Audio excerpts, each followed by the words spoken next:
नमस्कार दोस्तों, स्वागत है आपका आपकी यूट्यूब चैनल प्रशांत एकेडमी पे। जो यूपी टेट का पेपर 2022 में हुआ है उसके बहुत सारे क्वेश्चंस 2017 का जो पेपर है जो अक्टूबर में लिया गया था, अक्टूबर 2017, उससे काफ़ी मिलता जुलता है। तो हम लोग 2017 वाले पेपर का एक बार अच्छे से डिस्कशन करेंगे एक एक सेक्शन का। तो इस वाले सेक्शन में हम बाल विकास एवं शिक्षा शास्त्र के क्वेश्चंस को सॉल्व करेंगे। तो फर्स्ट क्वेश्चन है, सीखने की वह अवधि जब सीखने की प्रक्रिया में कोई उन्नति नहीं होती तो उसे हम कहते हैं सीखने का पठार। क्योंकि सीखने की वह अवधि जब बालकों के सीखने की प्रक्रिया में किसी भी प्रकार का विकास नहीं होता है तो ऐसी कंडीशन में उसे सीखने का पठार कहा जाता है। तो B is the correct answer for this question, सीखने का पठार। ठीक है, चलिए जी। सेकंड क्वेश्चन है, बुद्धि लब्धि निकालने का सूत्र। तो बुद्धि लब्धि एक गणना है जिससे बुद्धि का आकलन लगाया जाता है। जर्मनी मनोवैज्ञानिक विलियम स्टर्न एवं अल्फ्रेड बिने ने इसे प्रतिपादित किया। और बुद्धि लब्धि का सूत्र क्या होता है? तो मावा, यानी कि मावा से आप इसको याद कर सकते हैं, MA/VA/100। MA मतलब मानसिक आयु, फिर वास्तविक आयु गुणे 100। तो ऐसा क्या है, मानसिक आयु वास्तविक आयु गुणे 100। तो third is the correct answer for this question. आगे बढ़े। हाँ, पहले का सीखने का पठार है और दूसरे का आपका है पहले का उत्तर आपका है सीखने का पठार, दूसरा है मावा यानी कि मानसिक आयु अपॉन वास्तविक आयु गुणे 100। ठीक है, चलिए जी थर्ड क्वेश्चन पे आते हैं।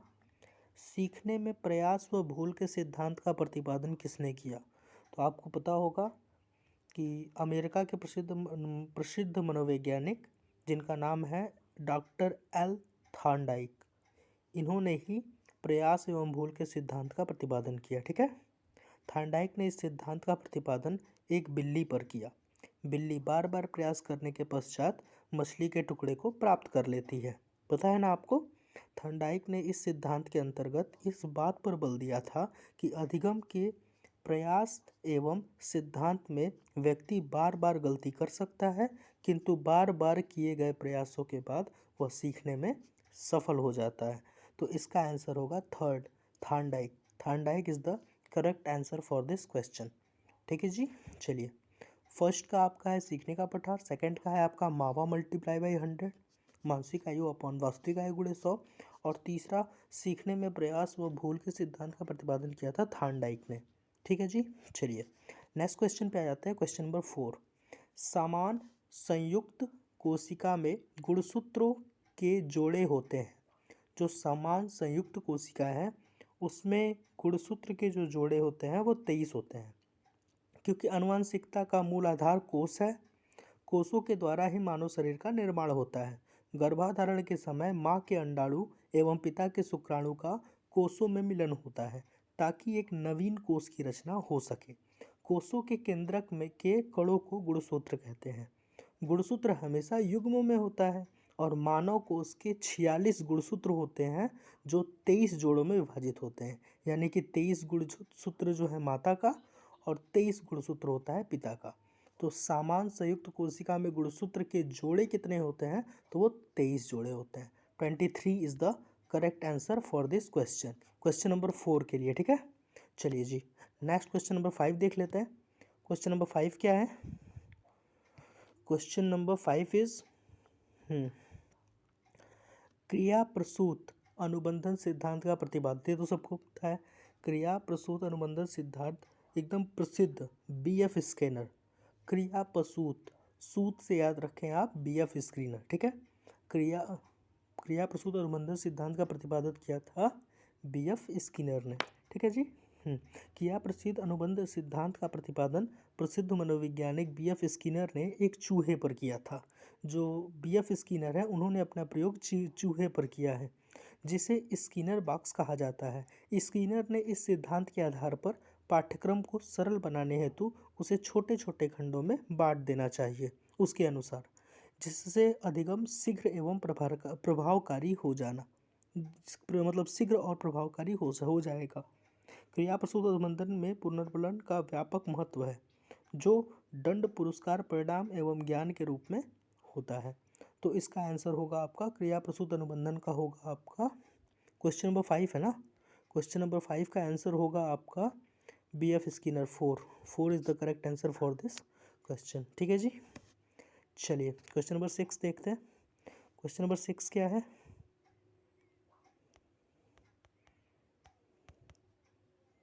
क्वेश्चन नंबर 6 इज कोहलर निम्न में से किससे संबंधित है? तो कोहलर का संबंध है आपका, कोहलर निम्न में से किससे संबंधित है ना। तो कोहलर संबंधित है अभिप्रेरणा का सिद्धांत, विकास का सिद्धांत, व्यक्तित्व का सिद्धांत या अधिगम का सिद्धांत। तो जो कोहलर है वो आते हैं प्रसिद्ध गेस्टाल्ट मनोवैज्ञानिक कोहलर, क्योंकि ये जो गेस्टाल्ट मनोवैज्ञानिक है उसमें से ही ये कोहलर भी एक है। ठीक है, इन्होंने अंतर्दृष्टि एवं सूझ के सिद्धांतों को प्रतिपादित किया था, जो सीखने यानी कि अधिगम के सिद्धांत से संबंधित है। कोहलर ने सुल्तान नामक चिंपैंजी पर अपना प्रयोग किया था। कोहलर ने प्रयोग किस पर किया था? तो ये भी आप याद रख लीजिए कि कोहलर ने सुल्तान नाम के एक चिंपैंजी पर अपना प्रयोग किया था। इसके अनुसार जब बच्चों को कुछ पढ़ाया जाए या कुछ सीखने के लिए कहा जाए तो उसे समग्र रूप से बच्चों के समक्ष प्रस्तुत करना चाहिए। बालकों के बौद्धिक विकास हेतु अंतर्दृष्टि या सूझबूझ बहुत सहायता करती है। तो इसका आंसर होगा आपका अधिगम का सिद्धांत। ये गेस्टाल्टवाद मनोवैज्ञानिक कोहलर हैं, जिन्होंने अपना जो वो किया है शोध सुल्तान नाम के चिंपैंजी पे किया है, और ये संबंधित है अधिगम का सिद्धांत से। तो आपका हो जाएगा अधिगम का सिद्धांत। ये चल क्यों नहीं रहा है? अधिगम का सिद्धांत is the correct answer for this question. चलिए जी नेक्स्ट, बुद्धिल के तरल क्रिस्टलीय प्रतिमान के प्रतिपादक कौन थे? तो जो बुद्धि का तरल क्रिस्टलीय प्रतिमान है इसके प्रतिपादक है कैटेल। ठीक है, क्योंकि बुद्धि के तरल एवं क्रिस्टलाइज्ड प्रतिमान का प्रतिपादन आरबी कैटेल ने किया है। तरल सिद्धांत वंशानुक्रम, कार्यकुशलता तथा केंद्रीय नाड़ी संस्थान की दी हुई विशेषताओं पर आधारित एक सामान्य योग्यता है, जबकि क्रिस्टलाइज भी एक प्रकार की सामान्य योग्यता है जो अनुभव अधिगम और अधिगम और तथा अनुभव पर आधारित है। तो 7 का हो जाएगा A, cattle is the correct answer for this question. चलिए जी, तो क्वेश्चन नंबर 7 का जो है वो आंसर हो जाएगा 1। ठीक है, चलिए क्वेश्चन नंबर 8 पे आ जाते हैं। क्वेश्चन नंबर 8 क्या है सर? हाँ, शिक्षण हेतु मानसिक उद्वेलन प्रतिमान का प्रयोग निम्न में से किसके सुधार हेतु किया जाता है? तो जो मानसिक उद्वेलन प्रतिमान है इसका जो है एलेक्स एफ आसबर्न ने अपनी पुस्तक सृजनात्मक समस्या समाधान में शिक्षण हेतु मानसिक उद्वेलन प्रतिमान का प्रयोग सृजनात्मक सुधार हेतु किया था या किया जाता है। यह विधि किसी व्यक्ति के अनोखे विचार तथा समस्या समाधान हेतु बहुत ही उपयोगी कारक साबित होती है। तो क्वेश्चन नंबर 8 का होगा थर्ड, जिसका नाम है सृजनात्मकता समस्या समाधान। तो शिक्षण हेतु मानसिक उद्वेलन प्रतिमान का प्रयोग निम्न में से किसके सुधार हेतु किया जाता है? तो 8 का होगा आपका सृजनात्मकता। कोई कंफ्यूजन इसमें? क्वेश्चन नंबर 8 का हो जाएगा 3 सृजनात्मकता। ओके जी, चलिए नेक्स्ट देखते हैं। Next question is question number 9। Question number 9 पे डिस्कस करते हैं। गोलमैन निम्न में से किससे संबंधित है? तो जो गोलमैन है जिसका पूरा नाम है डैनियल गोलमैन, ये संवेगात्मक बुद्धि का सिद्धांत दिया था इन्होंने, यानी कि डैनियल गोलमैन ने संवेगात्मक बुद्धि का सिद्धांत दिया है। गोलमैन ने इस सिद्धांत को अपनी पुस्तक इमोशनल इंटेलिजेंस यानी कि जो गोलमैन की पुस्तक है उसका नाम है इमोशनल इंटेलिजेंस, के माध्यम से संपूर्ण विश्व में प्रचलित कर दिया। स्वयं की एवं दूसरों की भावना तथा संवेगों को समझने, व्यक्त करने एवं नियंत्रण करने की योग्यता को ही संवेगात्मक बुद्धि कहते हैं। तो नाइन्थ का जो आंसर होगा गोलमैन किससे संबंधित है, तो संवेगात्मक बुद्धि से। क्वेश्चन नंबर 9 का जो होगा आंसर वो 2 होगा, दूसरा जो है सही उत्तर होगा। ठीक है जी, चलिए क्वेश्चन नंबर 9 पे आ जाते हैं। क्वेश्चन नंबर 9 का ही तो था संवेगात्मक बुद्धि, है ना। क्वेश्चन नंबर 10 पे आ जाते हैं। निम्न में से कौन शेष से भिन्न है?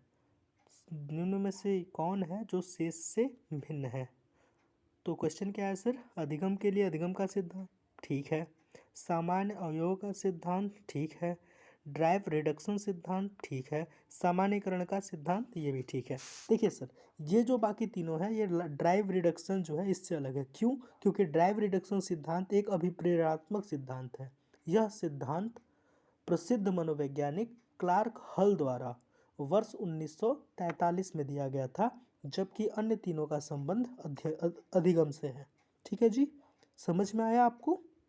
चलिए, तो ड्राइव रिडक्शन सिद्धांत है वह अलग है और बाकी तीनों अधिगम से संबंधित है। तो क्वेश्चन नंबर 10 का जो आंसर है, क्वेश्चन नंबर 10 का जो आंसर हो जाएगा वो होगा 3, यानी कि ड्राइव रिडक्शन सिद्धांत। ठीक है जी। क्वेश्चन नंबर 11, चलिए, संज्ञानात्मक संप्राप्ति का न्यूनतम स्तर है। संज्ञानात्मक संप्राप्ति किसने दिया था?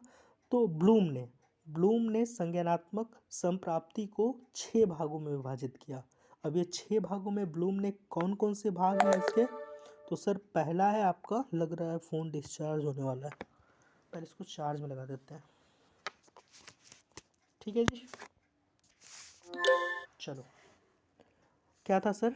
हाँ, अरे यार डीएनडी पे एक्टिवेट हो गया क्या?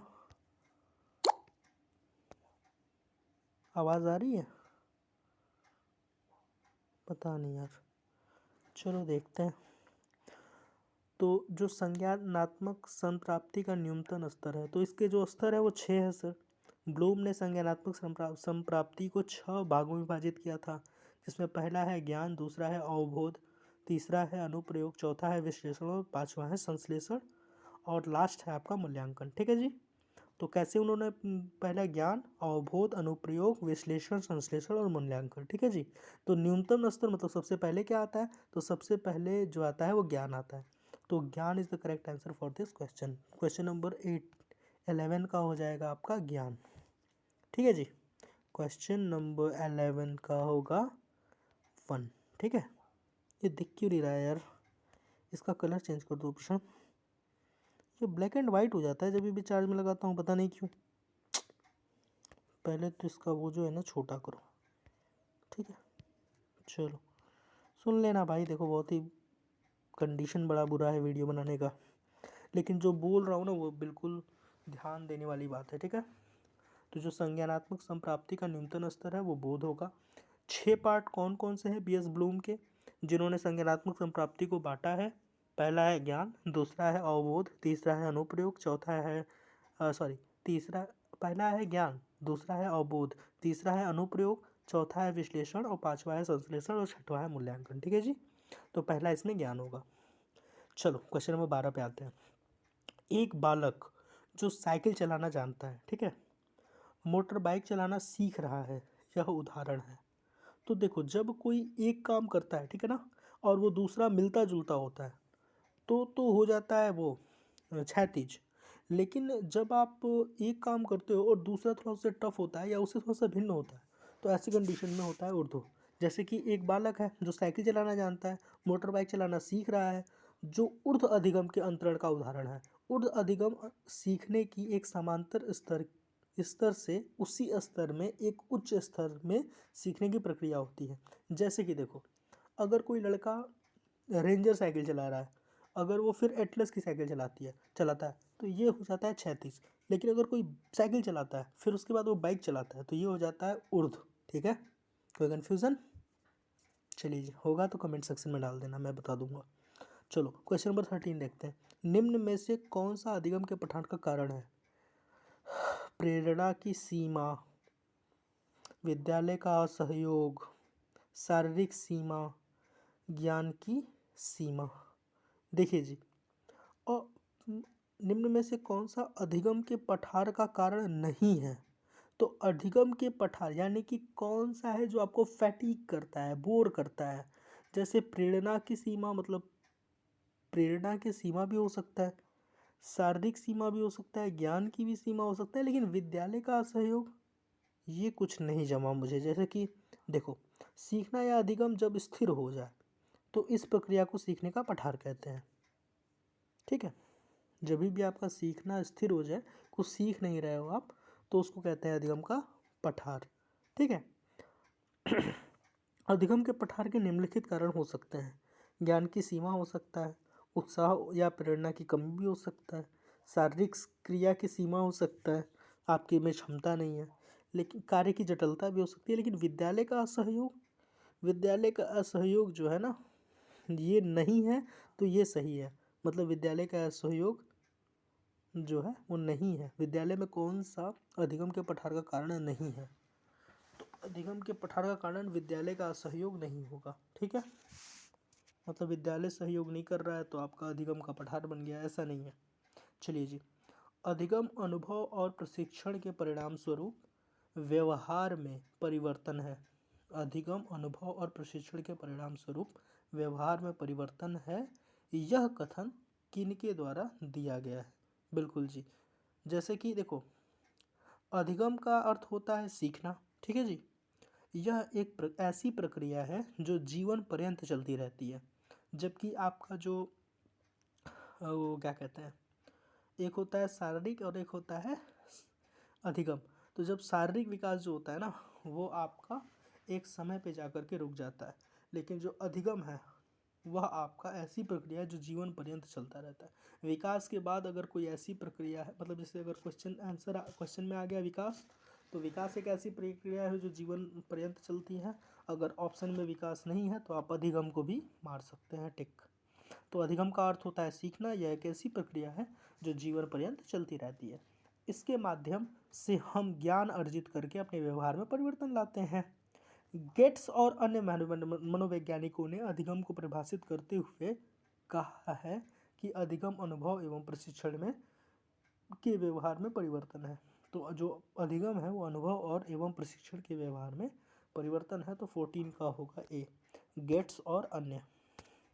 ठीक है जी, तो गेट्स एंड अन्य जो है इसका सही उत्तर होगा। स्टैनफोर्ड विनय प्रशिक्षण मापन करता है, तो जी ये करता है बुद्धि का। ठीक है, स्टैनफोर्ड विनय परीक्षण मापन का संबंध बुद्धि से है। इसके अंतर्गत बुद्धि की उच्च और औसत सीमा होती है, यानी कि नापा जाता है। तो बुद्धि का जो है वो करेक्ट आंसर होगा फॉर दिस क्वेश्चन। स्टैनफोर्ड विनय परीक्षण का मापन करता है बुद्धि का। ठीक है, तो बुद्धि का इज द करेक्ट आंसर। चलिए जी 16 देख लेते हैं। 16 है क्या? 16 इज अंतर्मुखी व्यक्तित्व एवं बहिर्मुखी व्यक्तित्व का वर्गीकरण किसने किया है? तो अंतर्मुखी और बहिर्मुखी का किए हैं हमारे प्रसिद्ध मनोवैज्ञानिक कार्ल जुंग ने। ठीक है जी, प्रसिद्ध स्विट्जरलैंड के मनोवैज्ञानिक कार्ल जुंग ने व्यक्ति का विभाजन अंतर्मुखी, बहिर्मुखी और उभयमुखी के रूप में किया है। तो 16 का second is the correct answer. ठीक है जी, चलिए 17 पे आ जाते हैं। 17 इज बच्चों के सामाजिक विकास को प्रभावित करने वाले कारक कौन से हैं? तो आर्थिक तत्व तो नहीं होना चाहिए, शारीरिक भी नहीं होना चाहिए, वंशानुगत भी नहीं होना चाहिए। अगर सामाजिक लिखा है ना तो आंसर भी सामाजिक से ही रिलेटेड होगा। बच्चों के सामाजिक विकास को प्रभावित करने वाले कारक हैं, तो सामाजिक परिवेश जन्य तत्व। बच्चों के सामाजिक विकास को प्रभावित करने वाले कारक मुख्य रूप से सामाजिक परिवेश जन्य तत्व होता है। परिवार के पश्चात समाज ही वह संस्था है जहाँ बालकों का सर्वांगीण विकास होता है, जैसे कि सामाजिक, सांस्कृतिक, मानसिक या नैतिक। ठीक है जी। तो 17 का जो है वो सेकंड होगा आपका करेक्ट आंसर। ठीक है, चलो 18 पे आ जाते हैं। 18 क्वेश्चन क्या कहता है सर? निम्न में से कौन सा शारीरिक विकास का एक प्रमुख नियम है? तो शारीरिक विकास का प्रमुख नियम मानसिक विकास से भिन्नता का नियम नहीं जी, ये तो उसका है ना। अनियमित विकास का नियम ये भी नहीं है। कल्पना एवं समयकात्मक विकास के संबंध का नियम ये भी। दूरगामी विकास का नियम जो है वो शारीरिक से संबंधित है। ठीक है, तो क्वेश्चन नंबर 18 का जो है, शारीरिक विकास एक सतत विकास है जो कभी मंद तो कभी द्रुत या तेज गति से होता है। दूरगामी विकास शारीरिक विकास का प्रमुख नियम है। 18 का होगा थर्ड,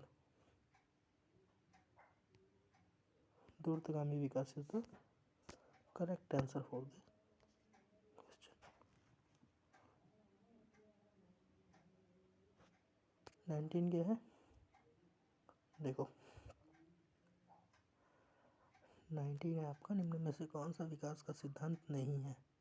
तो विकास का सिद्धांत जो है प्रत्यावर्तन का सिद्धांत नहीं है। निरंतर विकास का सिद्धांत है, परस्पर संबंध का सिद्धांत भी है, समान प्रतिमान का सिद्धांत भी है, मतलब माता पिता के समान पुत्र का जो है पैदा होता है, जो माता पिता के जैसे समान प्रतिमान है, परस्पर संबंध भी है, निरंतर भी है। कौन सा सिद्धांत नहीं है विकास का? तो अनुकूली प्रत्यावर्तन सिद्धांत। क्यों? क्योंकि अनुकूली प्रत्यावर्तन सिद्धांत विकास से संबंधित नहीं है, जबकि निरंतर विकास परस्पर संबंध और समान प्रतिमान एकीकरण विकास की दशा में संबंधित बाल विकास से संबंध रखता है। विकास माँ के गर्भ से लेकर मृत्यु पर्यंत तक होता है। लेकिन जो इसमें है क्वेश्चन का आंसर वो होगा 19 का फर्स्ट। अनुकूलित प्रत्यावर्तन सिद्धांत जो है वो विकास के सिद्धांत से संबंधित नहीं है। तो 19 का first is the correct answer. चलो 20 देखो, विकास के परिणाम स्वरूप नवीन विशेषताएं और नवीन योग्यताएं प्रकट होती है। यह कथन किसने दिया था? यह कथन दिया है गैसेल ने।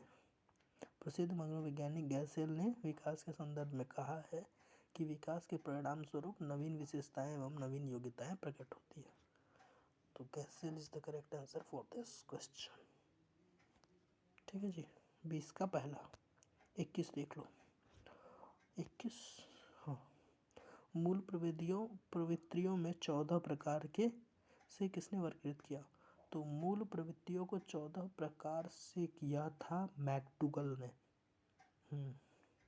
अमेरिकी मनोवैज्ञानिक जॉन ए मैकडूगल ने संवेगों से संबंधित 14 मूल प्रवृत्तियों के बारे में बताया है, जिसमें प्रमुख रूप से भय, प्रेम, ईर्ष्या, घृणा, कामुकता इत्यादि है। तो 21 का होगा आपका मैकडूगल। दूसरा is the correct answer for this question. 21 का 2। चलो 22 देखो, किसी दूसरे वस्तु की अपेक्षा एक वस्तु पर चेतना केंद्रीकरण अवधान है। ये कहा है डम्बिल कहते हैं, नहीं डम्बिल नहीं कहते। देखो, किसी दूसरी वस्तु की अपेक्षा एक वस्तु पर चेतना केंद्रीकरण अवधान है, यह है रास महोदय का। ठीक है जी। किसी वस्तु, विचार आदि पर चेतना का केंद्रीकरण करने की मानसिक प्रक्रिया को अवधान कहते हैं। इसे परिभाषित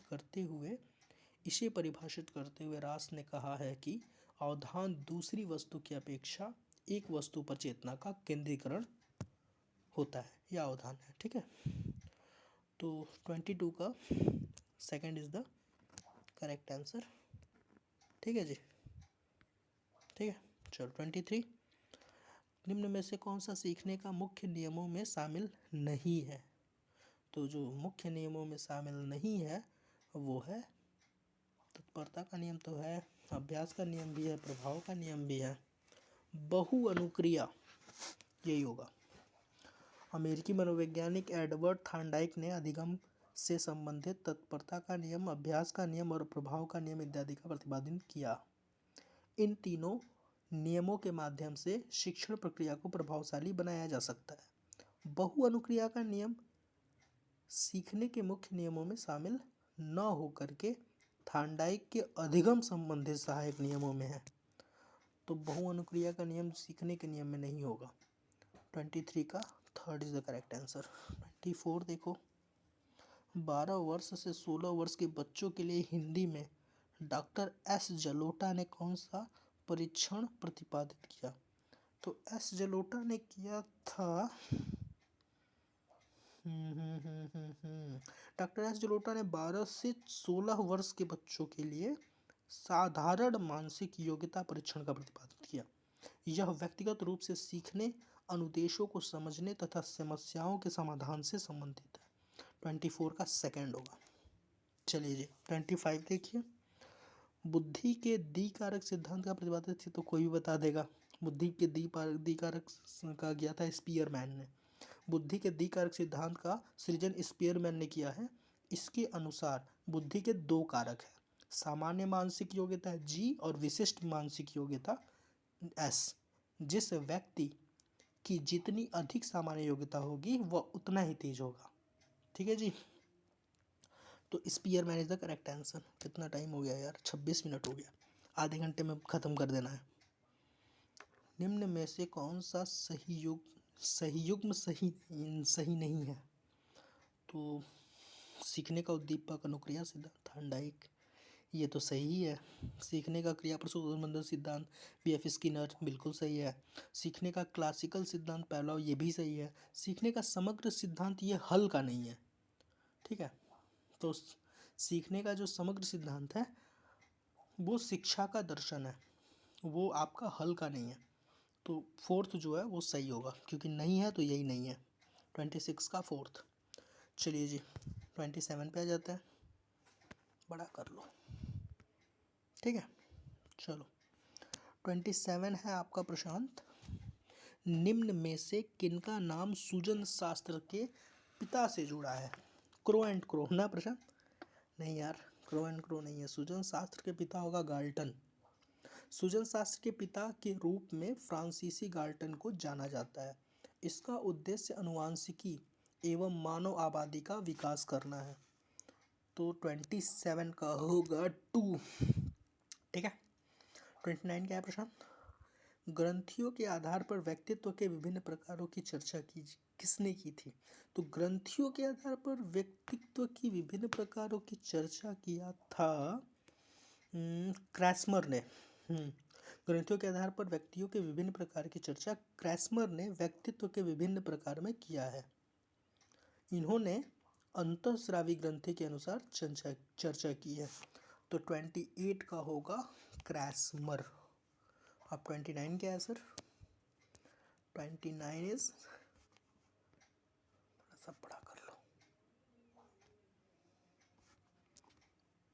29 है आपका, सृजनात्मकता मौलिक परिणामों को अभिव्यक्त करने की मानसिक प्रक्रिया है। जो सृजनात्मकता है यानी कि क्रिएटिविटी, वह जो मौलिक परिणामों को अभिव्यक्त करने की मानसिक प्रक्रिया है, यह कथन किसका है? तो सर जो सृजनात्मकता है ना, वह व्यक्ति की वह योग्यता है जिसके द्वारा वह उन वस्तु या विचारों का उत्पादन करता है जो अनिवार्य रूप से नवीन हो, अर्थात जिसे वह पहले से नहीं जानता हो। तो सृजनात्मकता के संदर्भ में क्रो एंड क्रो, सृजनात्मकता मौलिक परिणामों को व्यक्त करने की योग्यता है, क्रो एंड क्रो ने दिया था। तो इसका 29 का हो जाएगा 4 पक्का। चलो 29 का हो जाएगा 4। 30 देखो, विद्रोह की भावना की प्रवृत्ति निम्न में से किस अवस्था में आती है? एडोलेसेंस में, जो नया नया लड़का किशोर होता है ना, नया नया किशोर होता है तब आता है विद्रोह की भावना। मुझे कब आया था विद्रोह की भावना? हाँ, इसके बारे में कहते हैं जीन पियाजे। प्रसिद्ध मनोवैज्ञानिक जीन पियाजे ने के अनुसार विद्रोह की भावना मध्य किशोरावस्था में होती है, जो कि उनके अनुसार 13 से 15 वर्ष माना गया है। तो 13 का हो जाएगा 4। ऐसे बताना आप लोग का कितना सही हुआ, और ये जो पेपर 2022 में आया है उससे ये कितना मिलता जुलता है। आई होप कि ये 30 मिनट में ख़त्म हो गया होगा। ठीक है, तो चैनल पर नए हो तो सब्सक्राइब कर लेना, दोस्तों के साथ शेयर करना अगर तुमको ये उपयोगी लगा हो तो। बाकी मिलते हैं नेक्स्ट वीडियो में 2017 का ही CDP के बाद कोई सेक्शन हिंदी वगैरह में, ठीक है। चलिए ध्यान रखिए, गुड बाय।